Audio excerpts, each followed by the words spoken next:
करेंगे कुछ latest car news के बारे में जो कि अपनी ऑटोमोबाइल इंडस्ट्री में हुई है। जैसे निसान अपनी लीजेंडरी जीटीआर को वापस ला रही है, वो भी इलेक्ट्रिक नहीं बल्कि हाइब्रिड वर्जन में। Hyundai ने अपनी एक रगिड एसयूवी को अनवील कर दिया है जो कि स्पेशली ऑफ रोड पर्पज के लिए बनाई गई है। ऑल्सो Volkswagen भी अपनी वर्टस का फेसलिफ्ट इंडिया में लॉन्च करने वाली है एंड इनके अलावा और भी काफी सारी इंटरेस्टिंग कार न्यूज। सो बिना टाइम वेस्ट किए चलिए देखते हैं। तो सबसे पहली न्यूज है टाटा मोटर्स की तरफ से, जिसमें टाटा ने अपनी सफारी ईवी का लॉन्च कंफर्म कर दिया है और ये गाड़ी इसी साल 2026 के फेस्टिव सीजन के आसपास लॉन्च होने वाली है। आपको पता होगा टाटा ने अभी हैरियर ईवी को लॉन्च किया था जिसमें काफी तगड़ी पावर डिलीवरी मिलती है और ऑल व्हील ड्राइव सिस्टम भी टाटा ने इसमें दिया था, मतलब उनका क्वाड व्हील ड्राइव सिस्टम। सो अब टाटा अपनी सफारी का इलेक्ट्रिक वर्जन भी लॉन्च करने वाली है जो की इस ब्रांड की सबसे पहली 3 रो और इलेक्ट्रिक एसयूवी होगी जो की डायरेक्ट ट्रेवल करेगी महिंद्रा की XCV 9S से। सफारी ईवी भी हैरियर ईवी वाले ही Acti.ev आर्किटेक्चर पर बेस्ड होगी जिसमें आपको ऑल व्हील ड्राइव का ऑप्शन भी दिया जाएगा अपर वेरिएंट्स में और आपको 2 बैटरी पैक्स के ऑप्शन मिलेंगे, एक 65 किलोवाट आवर का और एक 75 किलोवाट आवर का। हालांकि रेंज थोड़ी ऊपर नीचे हो सकती है हैरियर ईवी के मुकाबले। बाकी फीचर्स वाइज इसमें आपको ऑलमोस्ट सेम चीजें मिलेंगी जैसे हैरियर ईवी में भी दी गई है, चाहे वो ऑटो पार्क असिस्ट हो या फिर इनका ट्रांसपेरेंट मोड। सो देखते हैं और वेट करते हैं इस गाड़ी के लॉन्च का।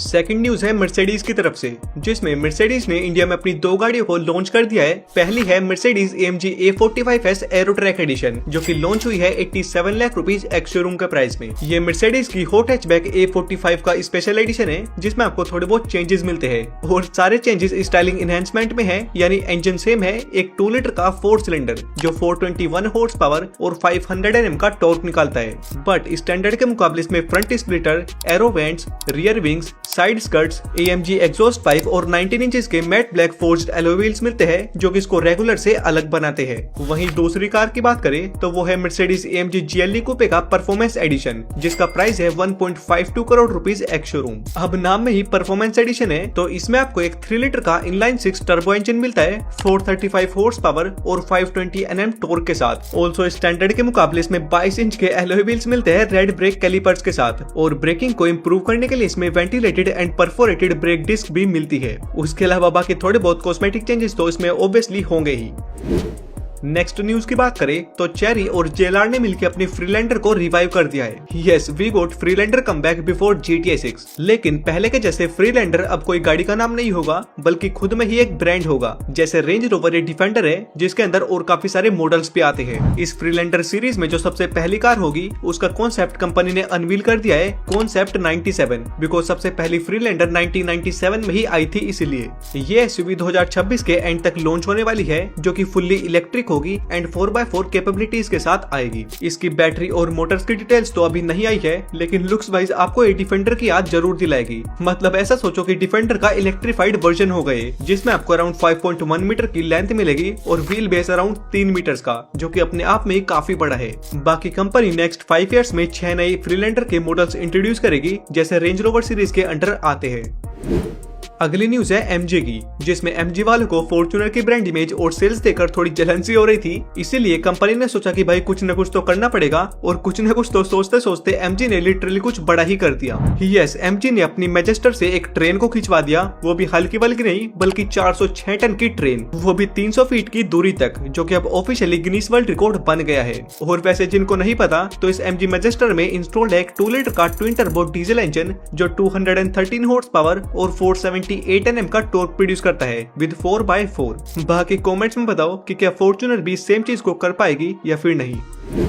नेक्स्ट न्यूज है निसान की तरफ से और काफी मस्त न्यूज है। निसान ने अनाउंस किया है कि वो अपनी नई GTR के डेवलपमेंट पर काम कर रही है और इसको लॉन्च भी करने वाली है। आपको पता होगा कि निसान ने अपनी GTR R35 को ऑफिशियली डिसकंटिन्यू कर दिया है तो इसीलिए कंपनी अब अपनी नेक्स्ट R36 GTR को लाने वाली है। और मजे की बात तो ये है कि ये गाड़ी इलेक्ट्रिक फॉर्म में नहीं बल्कि हाइब्रिड वर्जन में आएगी जो कि EV से तो काफी बेटर है। नई R36 GTR में एकदम नई चेसिस होगी और एक्सपेक्टेड निसान का VR38 इंजन लगेगा विद हाइब्रिड टेक। और लुक्स में भी कंपनी प्रीवियस वाली GTR से थोड़े डिजाइन क्लूज कैरी फॉरवर्ड करेगी ताकि थोड़ा मैचिंग हो जाए। बाकी कंपनी के अकॉर्डिंग नई GTR 2028 तक रिवील होगी और उसके बाद फिर लॉन्च होगी, यानी 2-3 साल का टाइम अभी और है R36 GTR को आने में। नेक्स्ट न्यूज की बात करें तो Volkswagen ने अपनी टाइगुन का फेसलिफ्ट अनवील कर दिया है, जिसमें आपको काफी सारे माइल्ड चेंजेस मिलते हैं। आपको पता होगा स्कोडा ने अभी हाल ही में अपनी कुशाक का फेसलिफ्ट लॉन्च किया था, तो उसकी बहन Volkswagen भी कहां पीछे रहने वाली है। इसीलिए टाइगुन का फेसलिफ्ट भी आ चुका है, जिसमें इंजन तो आपको सेम ही मिलेगा, एक 1 लीटर का TSI एंड एक 1.5 लीटर का TSI, लेकिन जो मेन चेंज हुआ है वो है इसके गियर बॉक्स में। यानी पहले इसके 1 लीटर TSI के साथ 6 स्पीड का ऑटोमेटिक गियर बॉक्स मिलता था, जो अब 8 स्पीड के ऑटोमेटिक से रिप्लेस हो गया है। बाकी लुक्स में आपको नया फ्रंट फेशिया मिलता है, थोड़े बहुत Volkswagen Tayron के जैसा। नए एलॉय व्हील्स मिलते हैं, पीछे कनेक्टिंग टेल लाइट्स और थोड़े बहुत माइल्ड ट्विक्स। वहीं इंटीरियर की बात करें तो बड़ी driver display, updated infotainment screen, panoramic sunroof और काफी सारे नए फीचर्स मिलते हैं। हालांकि प्राइस अभी कंपनी ने रिवील नहीं किया है, लेकिन एक्सपेक्टेड कुशाक के आसपास ही रहेगा। एंड Volkswagen की बात कर ही रहे हैं तो नेक्स्ट न्यूज भी इसी कंपनी की ही है, जिसमें Volkswagen अपनी वर्टेस का फेसलिफ्ट भी जल्द ही लॉन्च करने वाली है, जिसकी टेस्टिंग भी स्टार्ट हो चुकी है और अगले कुछ महीनों में मार्केट में भी आ जाएगी। अब फेसलिफ्ट है तो इंजन तो इसमें सेम ही रहेगा, एक 1 लीटर का और एक 1.5 लीटर का इंजन, लेकिन जो मेन चेंज होगा मींस थोड़े बहुत चेंजेस होंगे, वो होगा इसके डिजाइन क्लूज में, जैसे रीडिजाइंड बम्पर्स, नए एलॉय व्हील्स और एक्सपेक्टेड कनेक्टिंग टेल लाइट्स भी ऐड हो सकती है। हालांकि एग्जैक्ट लुक्स और फीचर्स तो इसके ऑफिशियल अनवील के बाद ही पता चलेंगे, सो देखते हैं और वेट करते हैं इसके लॉन्च का। न्यूज है Hyundai की तरफ से। Hyundai ने अपनी एक रगिड SUV का कॉन्सेप्ट अनवील किया है, जिसका नाम है बोल्डर SUV, जो कि मेनली ऑफ-रोडिंग पर्पस के लिए बनाई है। बोल्डर SUV कंपनी के बॉडी ऑन फ्रेम आर्किटेक्चर पर बनी है, जो कि ऑफ-रोडिंग के लिए ज्यादा सही रहता है। इस SUV में 18 इंचेस के ऑल टेरेन टायर्स मिलेंगे, एकदम बॉक्सी डिजाइन मिलेगा जैसे फोर्ड ब्रोंको में भी आता है, जिसके साथ आपको और ऑफ-रोड फोकस्ड एसेसरीज भी मिलेगी। एंड सबसे कूल चीज तो इसका इंटीरियर है, जिसमें आपको मोस्टली इंटीरियर रोटेटरी नोब्स और बटन से लेस मिलता है, जो कि फ्यूचरिस्टिक होने के साथ साथ काफी प्रैक्टिकल भी है और काफी क्लासी भी लगता है। हालांकि पावर ट्रेन वगैरह अभी कुछ रिवील नहीं है और लॉन्च भी इसका ज्यादा US मार्केट के लिए फोकस्ड है। इंडियन मार्केट का अभी कुछ कंफर्म नहीं है, सो ज्यादा खुश मत होना अभी। और हमारी आज की लास्ट न्यूज है किया की तरफ से, जिसमें नए वाली किया सेल्टोस गई थी BNCAP यानी भारत NCAP में क्रैश टेस्टिंग के लिए, और BNCAP की सभी गाड़ियों की तरह इस गाड़ी ने भी फुल 5 स्टार की सेफ्टी रेटिंग अचीव की है। मतलब पहले वाले का तो आपको पता ही होगा, लेकिन इस वाली किया सेल्टोस ने फुल 5 स्टार स्कोर किए हैं। एग्जैक्ट रेटिंग की बात करें तो एडल्ट ऑक्यूपेंट्स में 32 में से 31.70 पॉइंट्स एंड चाइल्ड ऑक्यूपेंट्स में 49 में से 45 पॉइंट्स। ओके, तो ये थी थोड़ी बहुत लेटेस्ट कार न्यूज। बाकी